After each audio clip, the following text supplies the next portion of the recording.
त्या ठिकाणी शेतकऱ्यांचं प्रचंड मोठ्या प्रमाणात नुकसान झाले. शेतीचं नुकसान झालेलंच आहे. त्याचप्रमाणे अनेक घरांची त्या ठिकाणी पडझड देखील झाली आहे.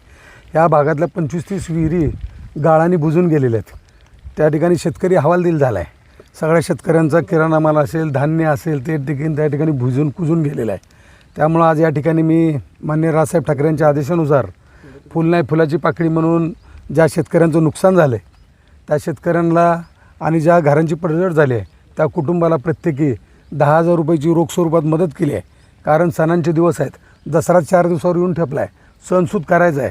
परंतु आज शेतकऱ्यांकडे किंवा त्या कुटुंबाकडे पैसे नाहीत आणि त्यामुळं माझी मदत खूप तुटपुंजी आहे. परंतु ती आज या ठिकाणी लाख मोलाची असेल.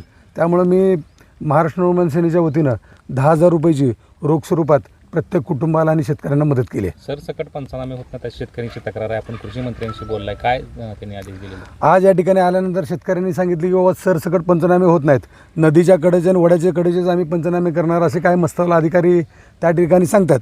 एका बाजूनं मुख्यमंत्री असतील किंवा इतर मंत्री असतील ते सांगतात की आम्ही सरसकट मदत करू, परंतु अधिकारी तसं करताना दिसत नाहीत. म्हणून या राज्याचे कृषी मंत्री दत्तात्रय मामा भरणे यांना या ठिकाणी मी आत्ताच बोललो, सर्वांसमोर फोन लावला होता. माननीय कृषी मंत्र्यांनी या ठिकाणी सर्व अधिकाऱ्यांना ताबडतोब सर्व शेतकऱ्यांचे सरसकट पंचनामे करा.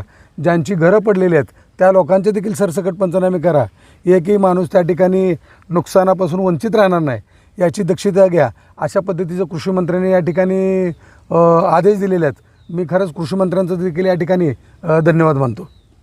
बापू, तुम्ही आज भर पावसात इथं लोकांना मदत करताय. काल विद्यमान आमदार अवताडे येऊन गेले परवा दिवशी, त्यांनी कोणत्याही प्रकारची मदत केली नाही. तसंच जे काही आवाज उठवत होते, प्रश्न सांगत होते, तर त्यांचा आवाज दाबण्याचा प्रयत्न आला.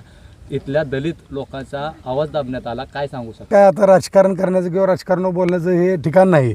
या ठिकाणी मी सर्वच पक्षांना, सर्वच नेत्यांना हात जोडून विनंती करतो की जशा पद्धतीनं महाराष्ट्र नवनिर्माण सेना राजसाहेब ठाकरे यांची शेतकऱ्यांच्या बांधावर जाऊन त्या ठिकाणी घरी जाऊन मदत करते, तशाच पद्धतीने सगळ्यांनी फोटो सेशन न करता या ठिकाणी प्रत्येकाने मदत करावी आणि शेतकऱ्यांना आणि नुकसानग्रस्त कुटुंबांना दिलासा द्यावा अशी मी सर्वच पक्षीय लोकांना या ठिकाणी विनंती करतो. ओके.